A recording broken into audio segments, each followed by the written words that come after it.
Ladies and gentlemen, welcome to another video. In this video, we're going to be talking about how to make a bell in Minecraft. So let's get straight into the video, shall we? So the bell is a useful decoration that can also be rung to alert villagers or warn of danger.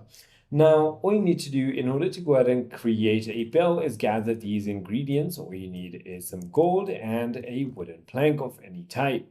Once you've done that, all you need to do is simply go ahead and arrange the gold in the way I've shown right over here and put a little plank down, which will simply go ahead and give you your bell. So bells can be rung by right-clicking in Java or tapping in Bedrock. You can also simply go ahead and make the villagers go to their bed if it's night or their workstations. It can also alert iron golems or players of danger. So it is as simple as that. I hope this video clarifies everything for you. If you have further more queries, feel free to comment down below and I'll see you on the next one.